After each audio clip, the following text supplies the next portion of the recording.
Good morning, all. Thank you for joining us this morning for Friday Focus on the 24th of January 25. Quite an illustrious week because it's Bet this week, and I shall be running once we've finished this session this morning. I'll be running to the train to get to Bet. So if you're at Bet this morning or you're at Bet today and you're following on LinkedIn, just DM me, send me a message, and we'll do something about joining and having a conversation. But that's this week is that week of EdTech and everybody concentrating on what's going on in the world of education technology. So great to be here. Our conversation this morning is focused on this whole secondary focused questions around timetabling. But from conversations I've had this week, increasingly, it's not just a secondary question. They're all through schools, the independent schools that are looking at growing timetabling, understanding how they're deploying their staff, but increasingly primaries are looking at specialism and bringing in specialists and how to timetable that. So this morning, my four guests all work alongside us or around us in some form at Smart Curriculum.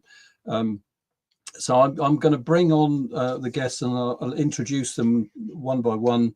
But it's four people that have working with us on delivering timetables for schools. You know, for some time we've been an outsourced timetable provider, but it's given us a unique perspective on this whole, what many people call the dark art. It isn't. It should be accessible to everybody, every school leader. And it's this. So we're going to get into this question and just talk through some of the issues around timetabling. Certainly from what we see on LinkedIn posting and commenting, more and more people are looking at new ways and new ideas around how we work on the logistics of school. And we'll dive into some of those questions. So let me just bring in our guest this morning. So Mark Hodges, morning. Good to see you.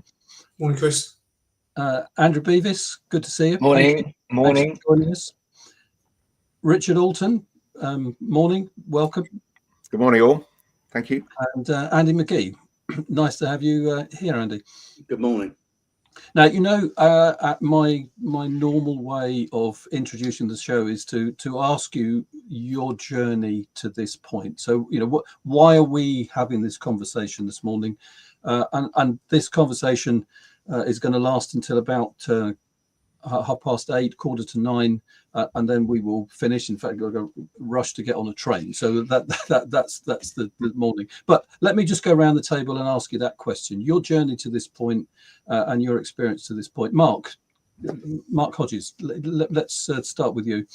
Sure. Yeah. Thanks, Chris. So, morning, everyone. Mark Hodges. I started off my teaching career in the late 90s. I started teaching PE in a secondary school and a grammar school in Kent. So all of my teaching experience has been in the southeast and mainly in Kent. I worked my way through becoming head of year 7 in a specialist sports college in Kent, still teaching PE, and moved my way through to be a lead teacher, extended leadership team, and then I moved into senior leadership. Probably after about 10 years of teaching, moved to a high school in the north of Kent, serving some quite deprived areas. And within that role, within the SLT, I took on curriculum. So I did the timetable for about 7 of those 10 years. I ended up being deputy head of that school.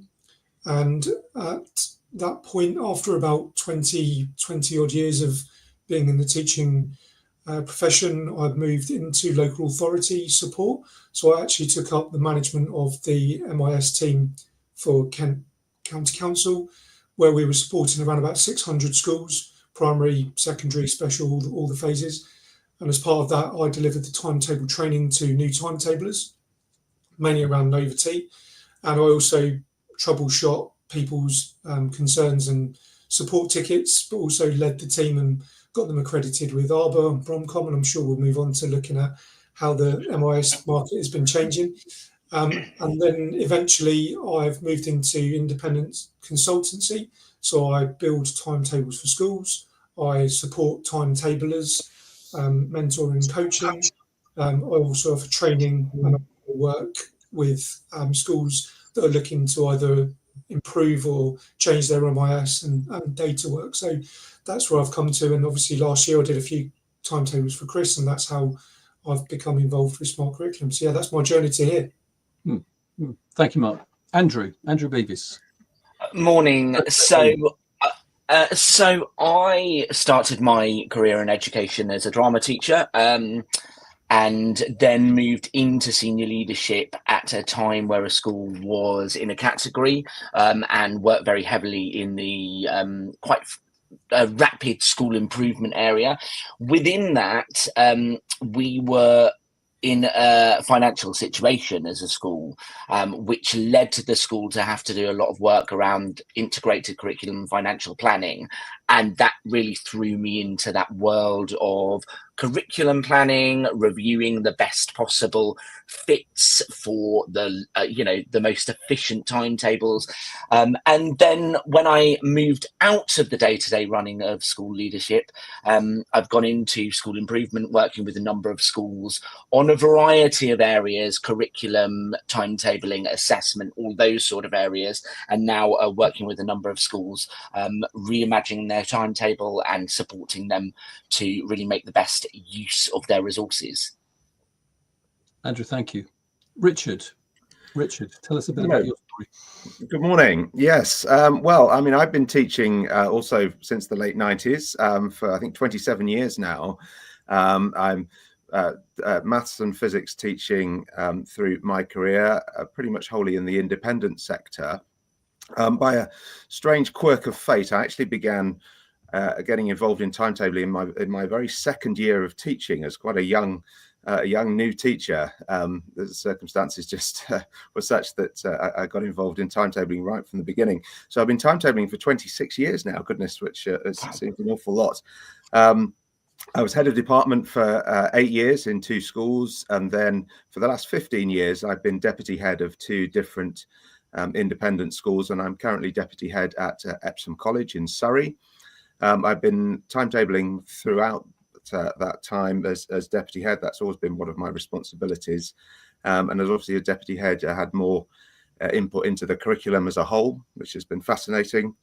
And I think it's been such a fascinating task, I think, to do timetabling for so long. And it feels like you seem to see every nuance of the school when you write the timetable and think about the curriculum. So it's been a real privilege and responsibility to do that over that length of time. So yeah, it's been a real passion of mine for many years. And yeah, I look forward to talking a bit more about it this morning. Thank you. Thanks. And Andy? I feel a bit old because I started teaching in the early 90s. But I was actually came to teaching late, so I didn't go into it till I was about 28. So I'm really revealing my age. Yeah, and I started off as a maths teacher. After I've worked in 3 schools in southeast London. Worked my way up through, moved to my second school as deputy leader of the maths department, and then progressed to become the head of maths. Was there for 10 years. And then I moved to my last school. I was there for 19 years. I became assistant head. Initially, I was maths and computing. I didn't know anything about computing, knew all about maths. So that was a steep learning curve. And then the coalition government came along. And so there was no more, maths and computing slowly died. And while I was doing that, I shared an office, unfortunately, or fortunately, whichever way you look at it, with a very, very experienced deputy head who was a timetabler and mentored me. And I started to do the timetable with her. And then logically, as maths and computing died, I became curriculum, and there was a reshuffle and I became curriculum. And that's roughly around the time that I started working with Chris. Chris would come in several times a year and discuss with us our curriculum, helped us through the whole new GCSEs and new A-levels that came in under that government, and helped us progress through that. And yeah, I sort of honed my skills, as it were, over the years of writing timetables of 15 years. I worked very closely with someone, and there was another assistant head who came alongside me and helped me get the timetable writing down from about 10 weeks to 4. and with a lot of skills that she brought. And so I'm used to working in a team. And then the last 2 or 3 years at my last school, worked with outsourcing timetables. So Smart Curriculum was writing our timetable, and I'll go into a bit about that later. And then that progressed into the last couple of years, where I've been doing timetables for schools since I've retired, because I was fortunate enough to be able to be in that group of teachers that was able to go at 60. Sorry to anyone who's listening who doesn't have that privilege. But I took that privilege and I took that opportunity, and but I'm still in education, still timetabling, still trying to help people with their curriculum and curriculum development. I just listening to you. I'm not. I've never actually done a show and talked about my journey. I will just say I started teaching in 1984. So that's 1984, 85. So 40 years involved in this. At least 30 of those were actively timetabling, and I think 5 before that. Like like you've talked about, I worked with others that were timetabling. Mark, I don't know if you remember going back to Sims Construct, the blue screen, and you coded every single lesson. I'm one of those timetablers that learnt from someone who we used the pegboard. So there was the big board on the wall. Those that have been around nod, and that it was great until the day the head teacher of the particular school came in irate at something that had been said to him, and he slammed the door, and the whole board we watched and every peg hit the floor, and we started again. So those days of that analog timetabling are well behind us, and I can assure. I'm not sure how many hundreds of years we've got of timetabling in the room, but certainly a fair bit of experience here. Look, we come at it, and I said just before we started the show. I'm very conscious that the 5 guys here standing talking about timetabling. From my experience of working around the country, it is not an exclusively male activity. Yeah. There is also a mindset that it's for the science and maths, and I think Mark and Andrew, you've just proved that it isn't. So great shout for the people that come from different disciplines. I think it's actually more about the individual and our mindset around the logic of how we put things together. But I want us to talk about. I've got 5 particular things in terms of the journey with timetabling to work to, and I would just want to, as we thank you for your introductions, to talk about this first. And I think the first point is becoming more and more a conscious activity. This is timetabling for the well-being of staff. What's your experience of it, and how do you react to it? I'll talk about some comments that I've seen and sort of sum up in a second. But Andrew, what's your feeling around this whole idea of timetabling for well-being?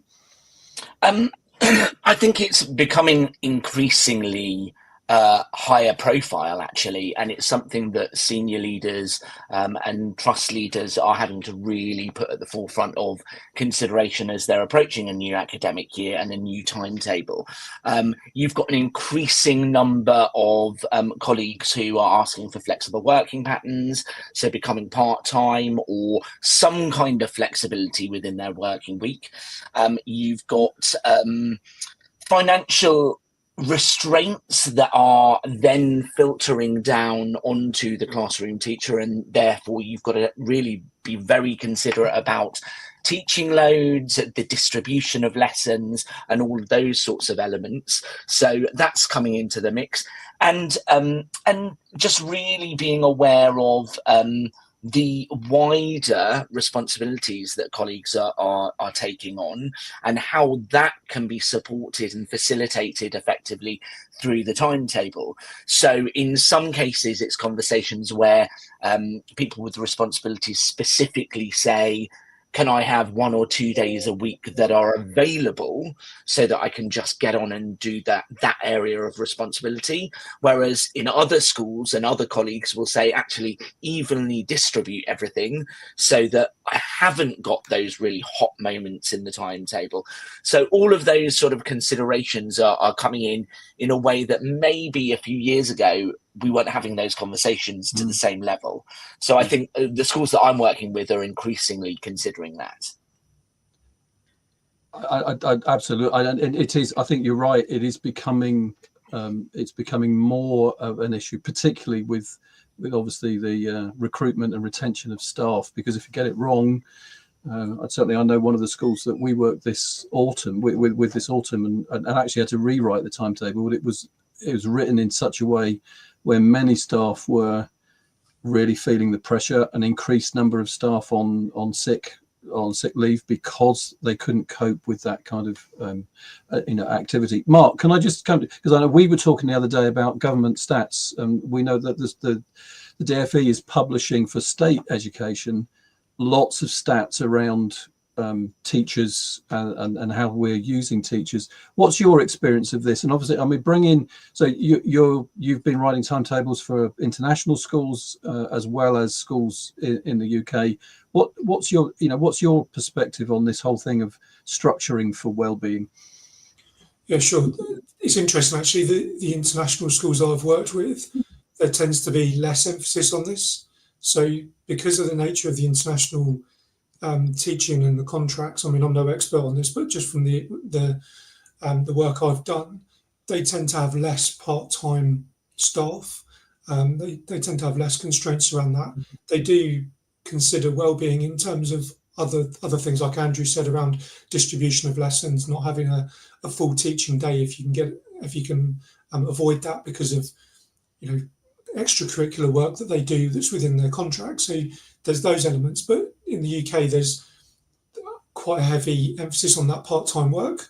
So working with some schools that are 30, 40, 50% part-time staff, depending on where they are in the country, against sort of an average of around 6% we were looking at. Chris and I were trying to find those figures. So it can fluctuate wildly between schools. I think for me, well-being, when you say that, people think about days off, part-time working, but actually some of the well-being I think that I've dealt with this year has been around like workload within school. So not necessarily having time off part-time wise, but actually things like not timetabling 2 or 3 music lessons when you only have one music classroom and the music teacher is actually teaching RE when 3 music lessons are on at the same time. And then that teacher has all that workload of trying to get to know a different subject.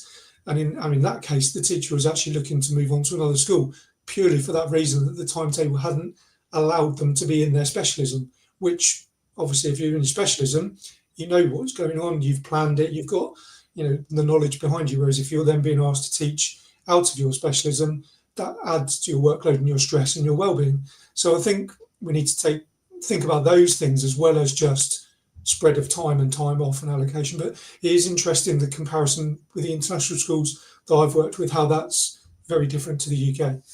Yeah, that is interesting. And I think, Andrew, we were talking the other day about the paper from the NEU and that whole idea of the broadest sense of teacher well-being, and significantly how the timetable structure, it's that old idea that someone disappears, they write a timetable and they give it out, and then at some point the end of the summer term, if that's the kind of cycle you're working to, the great reveal. And why am I teaching out of my subject, exactly as Mark has just referred to, that whole idea. And I guess one of the things about well-being is communication. It's just making sure that people understand and just are engaged in that conversation. Certainly at Smart Curriculum, we talk about the method, and that is part of it, that there's a huge level of communicating and reporting, and it's not just the summer reveal, and because the leaders have to deal with the consequences. That's that's how it is. Richard, I mean, from your experience, I mean, you've said a lot of your teaching has been in the independent sector. Again, how does what we've just talked about resonate in your experience? Yeah, very much so. I mean, I said right at the beginning that I think it's a huge privilege and a huge responsibility to write the timetable, because you are in effect determining the lives of your staff. The timetable, it really does drive what the majority of staff, or how they spend their day. So it's hugely important to consider the staff well-being, and I think it's one of the number one things. I mean, as we know, when writing a timetable, it is driven first and foremost by the pupil's experience, but very hot on the heels of that is absolutely how staff spend their day. And you're right, as a number of you said, in terms of communication with staff and getting to know staff. And certainly I can recall over the years, actually there were some staff who really did like to have a whole day of teaching pretty much. And I was like this a little actually when I had a full timetable. I used to quite like just having a day where it would be a blur almost, and you'd have 6 lessons on the go, which meant that you then had a significant block of time perhaps on another day where you could actually get something substantial done. Other teachers preferred to have very spaced out lessons and just have perhaps a period gap between each lesson.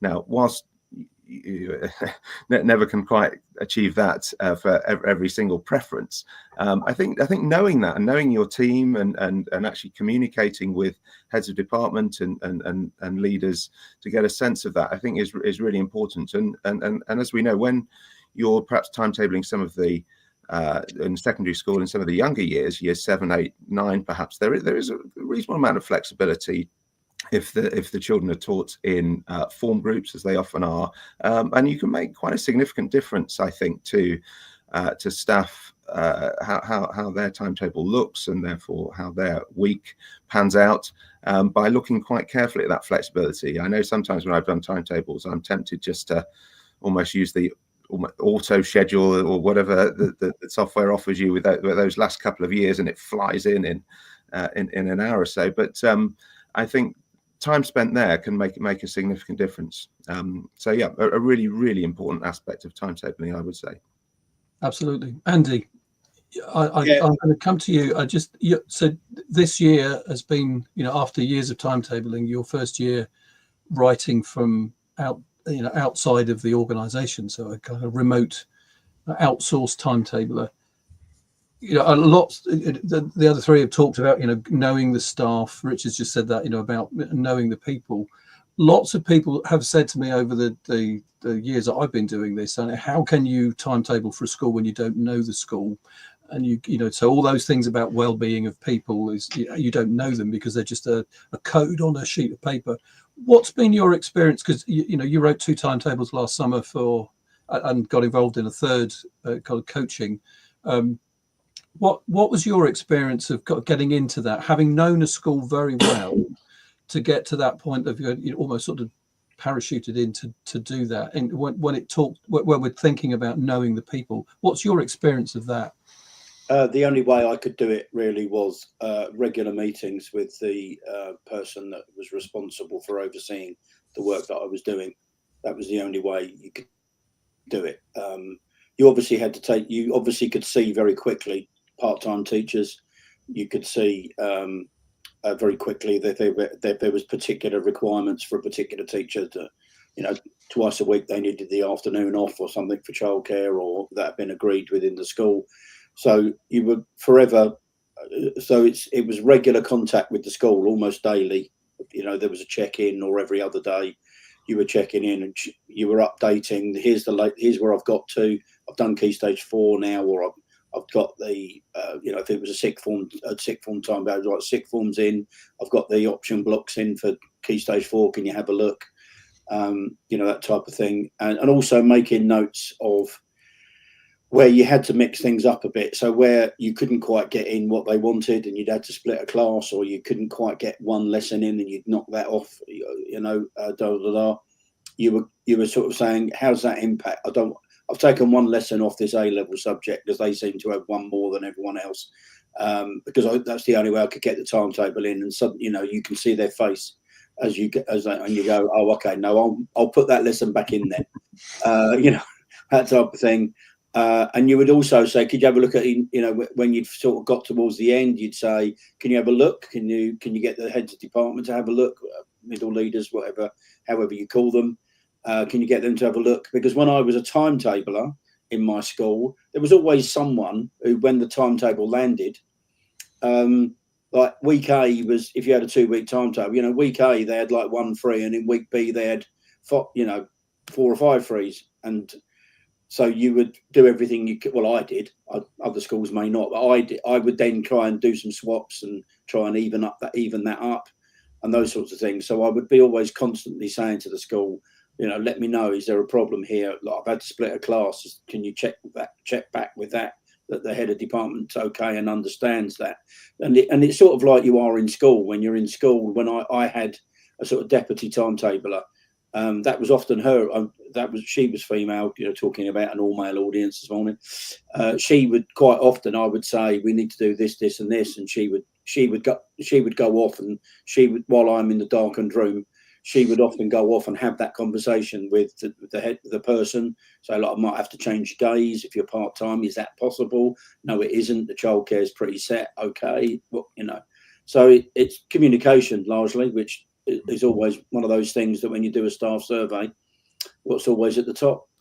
Staff communication. Even if you're in a school with great communication, people always say, on that, for instance, I'm not embarrassing the school, but if there's anyone from my school who's listening, there was a time when someone had been given a work from home day because they had a physical disability and all this type of thing, and no one told the timetabler.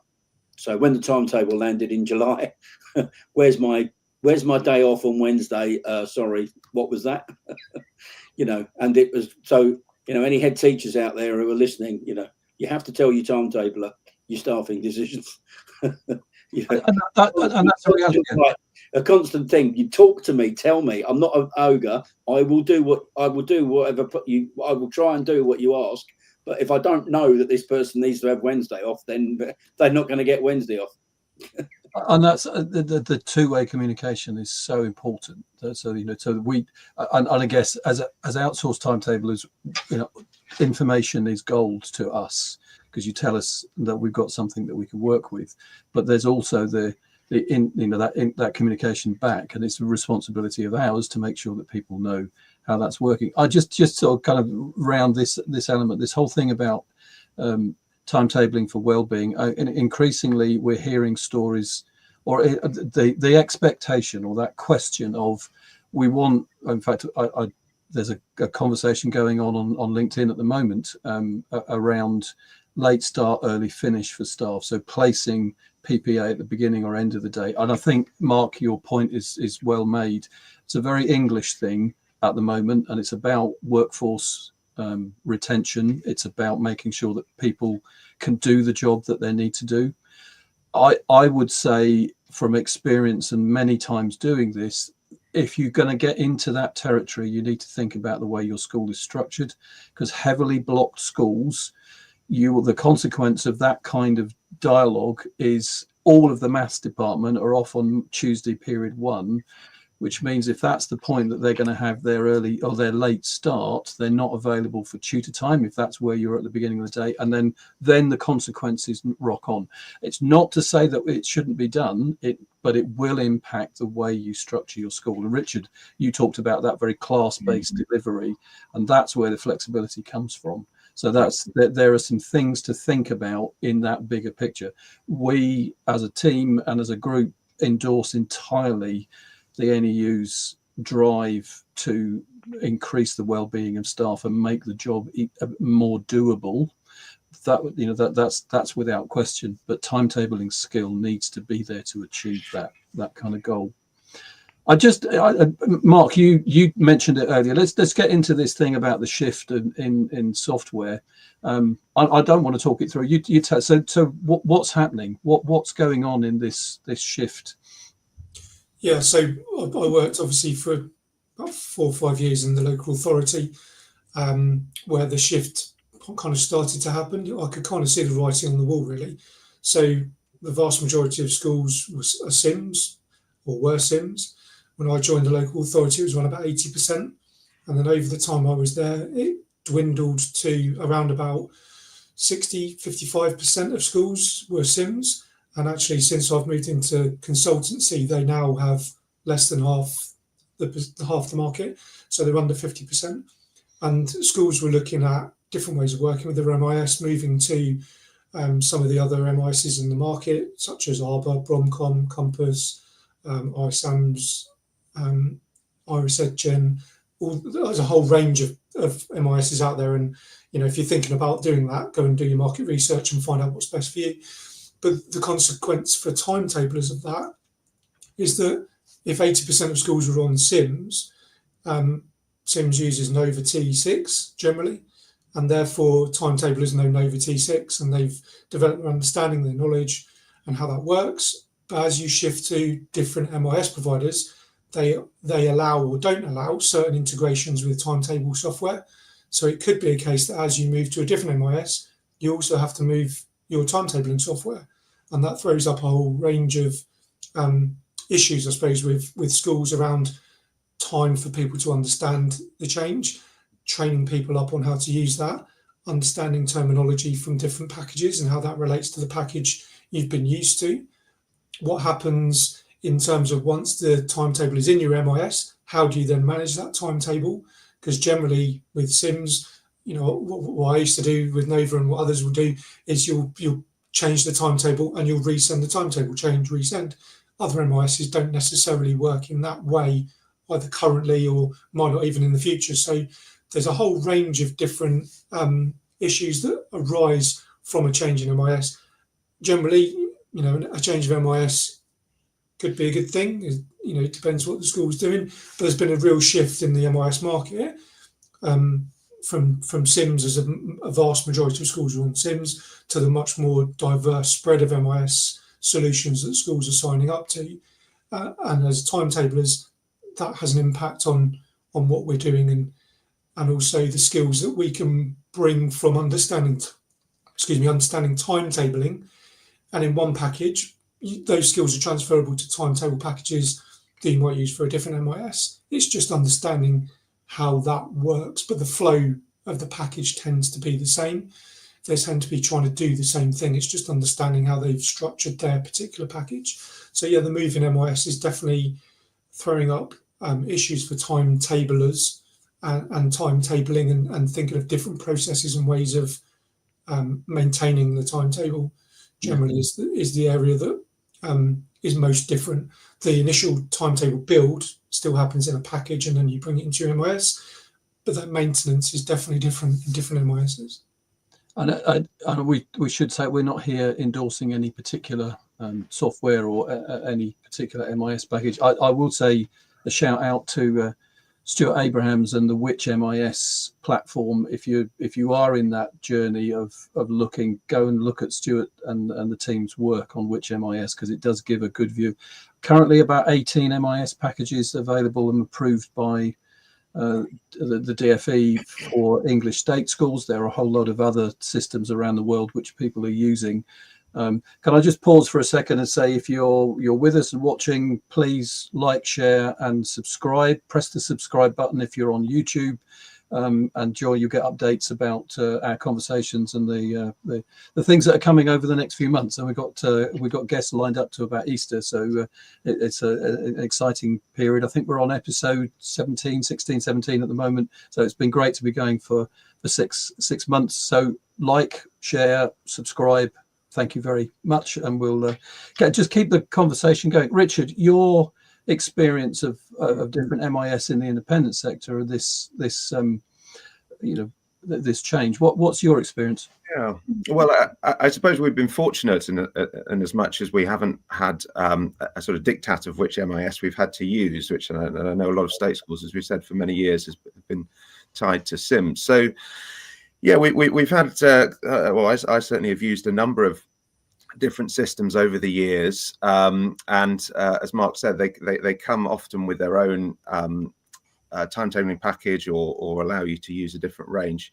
And it's been an interesting balance between, I think, as a timetabler, your knowledge of a particular package or the functionality of a new one, if that makes sense. So I know I've certainly been in a situation where I've had a bit of a dilemma of whether I've wanted to move to a different package, which looks as if it has a few extra exciting features at perhaps the expense of the knowledge that I have of the existing package, which is really, really important. Once you know all the tricks and tips of a particular package, that can be particularly important. So it is a balance, and when you've got quite a wide range of choice, actually that becomes itself a bit of an issue. And as Mark rightly says, also moving the data then from one package into your MIS can be problematic. Although most software now, I think, do have a standard-ish export, and I know I've certainly exported from one timetable package, and then you effectively get a spreadsheet which you can actually then go and fiddle with a little bit to make it into the format to take into another MIS. So I think we're in a world where actually there is quite a bit more flexibility and choice than there was, which is a good thing. So yeah, I would urge all schools and all timetablers to very much look at the different packages and MIS that are out there. And although it can be a pain to move from one to the other, once you get to know your new package, I think benefits are definitely there. The only thing I think we, as a group, would probably acknowledge all of the other things that MIS packages do. Don't forget the timetable, because it is the kind of guts of your organisation. Just from time's sake, Andrew or Andy, is there anything in particular you wanted to say on this shift or significant? I think Mark and Richard have said everything I would want to say. Let's go into, so I mean, I was conversation I had the other day with someone from school leaders in Scotland was describing to me a member of staff in a school in the west of Scotland who was writing the timetable using post-it notes and a printed spreadsheet. And I contrasted that in a conversation on LinkedIn with a head teacher in the Midlands who was using Edval to timetable and using the gamification and the AI that's built into it to kind of move things around, particularly for this well-being question. But it's still this case that there's the AI and the future and this artificial intelligence being used in some schools, yet in others we're still back almost to the inventing the wheel. It's this contrast is immense, but you've all talked about the skills of people in the school. I mean, that kind of timetabling demands a very human interface driven. You've got to be talking to people. You've got to think very carefully. You've also got to be very accurate around what you're writing and putting down on the paper. What's your experience of this kind of move to the AI driven, or at least computer driven? I think Richard, you talked about that. Press the button and watch it tick away in the background. Richard, start the. Yeah, I think a word that's often been used with timetabling is it's that sort of symbiotic relationship between a human being and the technology. I think to be at the extreme you described and to completely ignore the technology out there would be a limitation, which would be, frankly, I would say, unwise. Not to use the facilities that are out there, but equally. I'm sure we've all heard the colleague who's asked and sort of said, "Well, can't you just use last year's timetable, or don't you just press a button and it all spits out?" So, which obviously is not the case. So, it is finding that balance, and the software I think is very helpful, particularly as I mentioned, when there is that large amount of flexibility with some year groups and curriculum structures. But I think where it's particularly useful is avoiding errors as well. I mean, you mentioned about that accuracy. I'm sure we've all made mistakes in timetables over the years, and of course, if it's not spotted until very late in the process, then that can be a huge challenge to unpick. So software, at its very least, can keep you on track and avoid any errors. Whether we'll ever get to a stage where AI writes a timetable for us, who knows? I mean, obviously the pace of AI advancement is vast, but it comes back, I think, to what we were saying earlier about that knowledge of the school, of the people, and unless you are somehow able to feed in and train an AI model on every nuance of your school and your staff, which I suppose wouldn't be impossible, but my goodness, that would probably be a bigger job than actually writing the timetable itself. So I think that balance is very important, and yeah, there's some great software out there, but it's always going to need, certainly for the foreseeable future, a significant amount of human driving as now. There's a feature in that, Richard. I know you just reminded me that there is a particular piece of software I'm not going to name because the way that it operates is it does do almost exactly what you've just said. It responds automatically to what's going on. So a part-time member of staff leaves, the new part-timer has different days, and therefore, so that, it's the same equivalent teaching, but it's at different times of the week. So the timetabler package moves things around. Now that's great from a timetabling point of view and very clever. But I asked the question of the team, how do you communicate that to the teachers? Because if I've spent the weekend or the last week planning my lessons for Monday morning, and I turn up to teach, and all of a sudden I've got different classes, the same classes I taught before, but at different times in the week, that's not going to do my well-being any good. And there's that balance between very clever programming and the human aspects of, because teaching is a human activity. It's I'm in a classroom with a group of children doing this, and that again come back to communication. How do we tell staff, and how do we manage that change? Andrew, you've had some experience of quite a lot of change in a school this year, and I'm not sure that AI would have helped in your circumstance, but you just get your reaction to this whole idea of automated timetabling.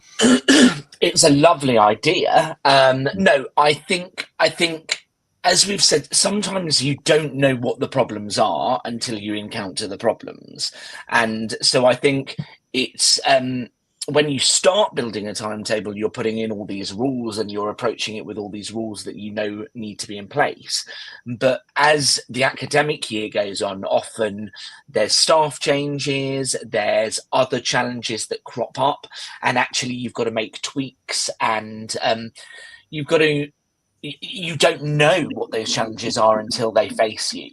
And I think that that really needs that human judgment. It needs the collaboration of the senior team and relevant colleagues to try and find a solution that is hopefully very student-centered, so that actually it's giving the young people that we're teaching the best experience possible in what can sometimes be an ideal scenario. And I think that I suspect using automated systems, putting so many elements and different intricacies into that, I suspect, as you say, that would become probably more work than it would to actually sit around a table and try and come up with other solutions and say, oh, okay, if we move that subject into that block, and then we can merge that class for a period of time, and then they've got a subject specialist there, juggling those elements and going back to making sure that what you're delivering is the best possible education for the young people.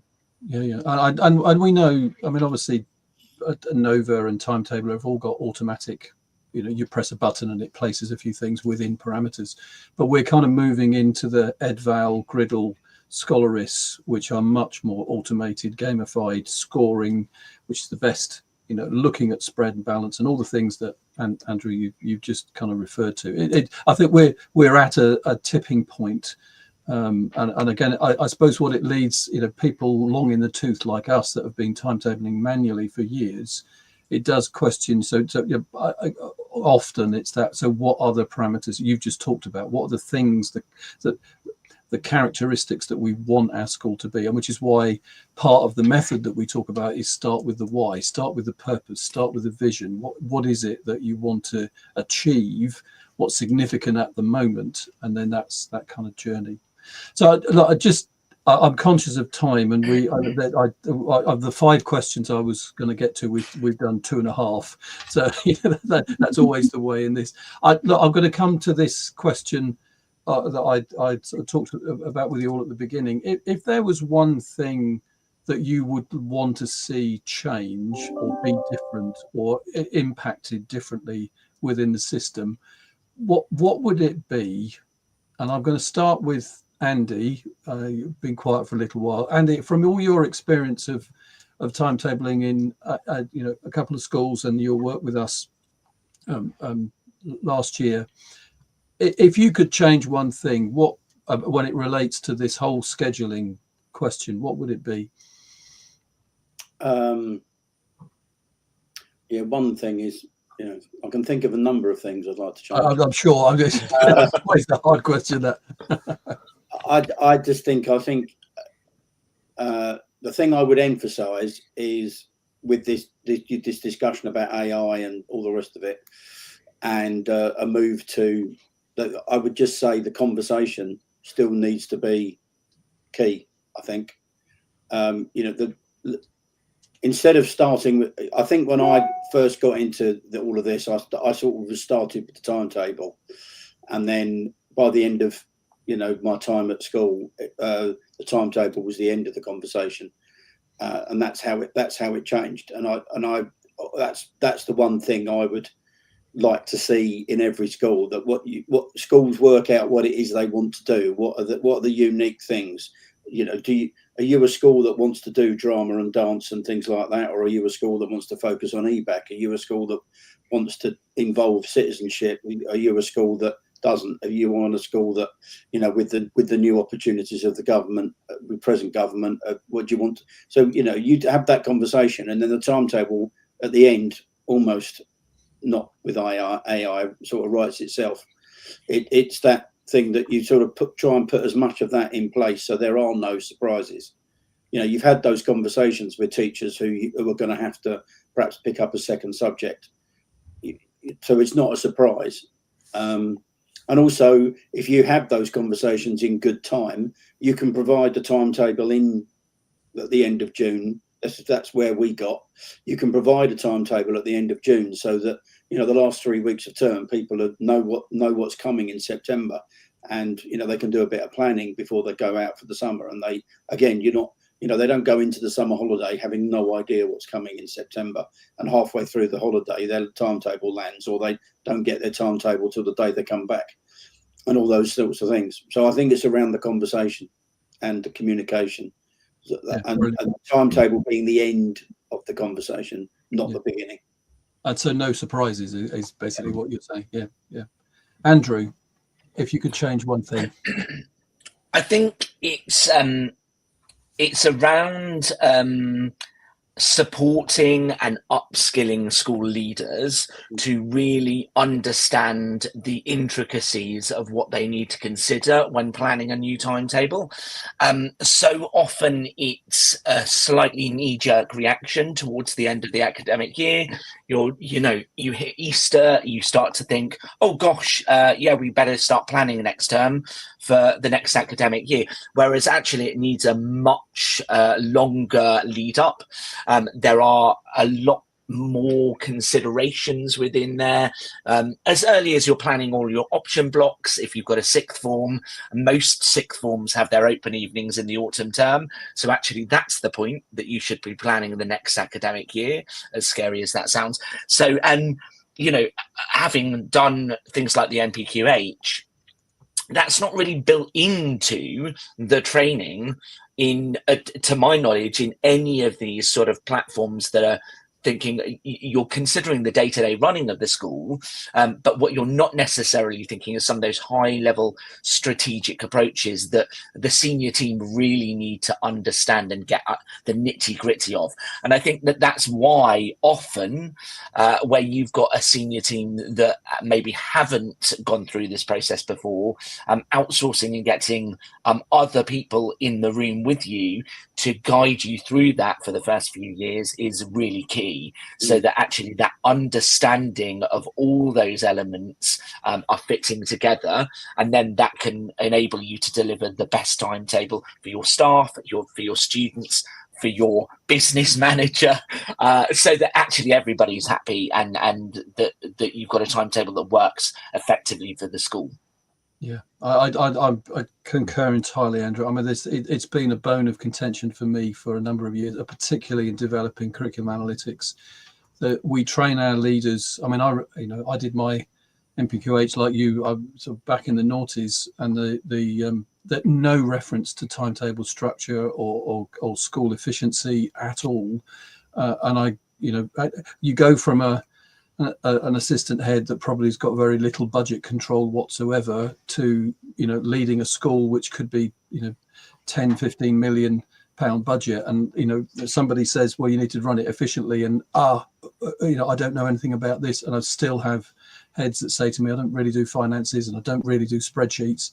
And that the thing into that for me, going back to something that Andy said, is the timetable is not the curriculum. The finances is not being able to do a spreadsheet. You employ people that do all that stuff for you, but you just need to know how to ask the right questions to manage that stuff. But the timetable is not the curriculum. The curriculum decisions are a collective around the education purpose of the school. And Andy, exactly as you said, all of that needs to happen. Richard, one thing. Yeah, well, I think I totally agree. I mean, the one thing that utterly sprung to mind when you asked that question was the time frame. And as we've alluded to, I've often found that it sometimes can be a real scramble to get the timetable done at the end of the summer term.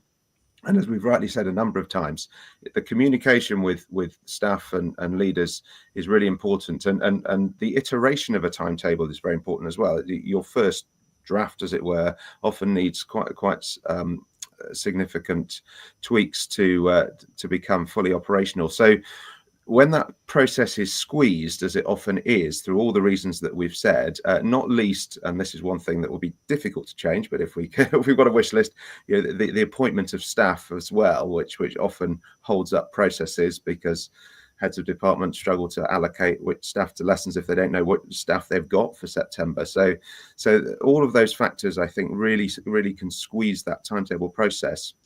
And the more it's squeezed, frankly, the less good the timetable often ends up to be. So I think, as we've all rightly articulated, if that process effectively begins almost at the beginning of the school year, where you're considering your curriculum changes for the following September, you're planning carefully what staff you need, you're trying to appoint staff in the Lent term, in this spring term if you can, that just makes the whole process much more smooth, and therefore I think much more I suppose effective in the end. Yeah, I did. Richard, do you? I used to say to staff quite often, I found myself constantly living in next year, because you're always thinking next year, what the plan, that exactly, what staff, what all of those things. Yeah. And then when you get through the first cycle, as soon as you get into the new year, new timetable in, the first cycle's done, you start planning for next year. So you're always living in next year, which is a characteristic of timetabling, isn't it? It's that whole mindset. And as you said, a lot of leaders who perhaps haven't timetabled or been involved just really don't do that, and that can be significantly problematic. And I guess you've got to balance, and that's one of the things. I don't know, Richard, how you respond to this, but you've got to balance that living in the moment, because the moment is where you are, and it's the reality of things that are happening now, against that kind of future view. That's the attention that every leader needs to hold. Yeah, I think one of the joys of being an educator, isn't it, is that you are living in many different moments at the same time. I mean, which is great fun, but it can be quite a challenge at times. Yeah, you've just described the classroom experience, because there's several moments in the room. Yeah. That's it. Sorry, Mark. Your one thing. Yeah, mine, I think, leads on from Andrew's, where he was talking about sort of training and bits and pieces like that. It'd be quite good to have more whole staff training around timetables as well. So, being in different positions within the school, I understand why certain positions in the school have certain views of the timetable. You know, when you give the timetable out, the department head is looking at, you know, their department and what's going on in their department. But it'd be quite nice for more of the staff in school to have an understanding of the wider impact of everything that's going on within the timetable. So you as a teacher getting your timetable and saying, "Oh, I don't want to take that class," or the head of department saying, "Can we move this to here?" And you're saying, "Well, we can do that," but then this has these like 3, 4, 5, 6 steps of a knock on that I've got to go and speak to the other department because that's going to impact them. So, you know, having a broader understanding of, yes, I get why you want your department to be the best it can possibly be, and why wouldn't you? Because you're in charge of that department, but just an understanding that there's a wider context. I think, Chris, we talked about, you know, you might have 300 bits of the puzzle to fit together as a head of department. As a timetable, I've got 3,000 bits of a puzzle to put together, and you wanting to move one of your pieces has this kind of knock-on effect across the school. Not that they shouldn't be saying those things, of course they should, but having that wider understanding through training throughout the year and understanding where we are as timetablers, I think that'd be quite useful. But CPD time is very precious, and using that up on understanding timetables isn't always top of the agenda. So that's what I would like to change. Andrew, go on. Andy, go on. I was going to say on that, we reached a point, and that was very much my deputy timetable. We reached a point where middle leaders combed their timetable. You know, that if you don't know what combing means, you know, the 11 block against the 7 block. We got them to do that. And we would also have conversations around exactly what Mark is saying about, sorry, you can't have those teachers in that block because there's 3 part-timers, and these part-timers work Monday, Tuesday, Wednesday, and these part-timers work Wednesday, Thursday, Friday. So all the lessons have to be on Wednesday. Do you understand? And you'd have those conversations to say, sorry, I can't give you what you want. We've got to work together here to, you know, make that work. You know, those sorts of conversations all the time. I endorse entirely. So again, we come back to communication is the key, and communicating en masse or individually, that's got to be part of it. I think, you know, this whole thing, I would draw in the conversation to a conclusion. I'm sorry, we could talk, you know, the thing people talk about timetable is that we're detail oriented. Well, yes, of course, because there's huge amounts of detail. I mean, you think the timetable's got 3,500 elements in it, and each one of those elements has got a group of children, a teacher, and a room, and then all the subject stuff related to it.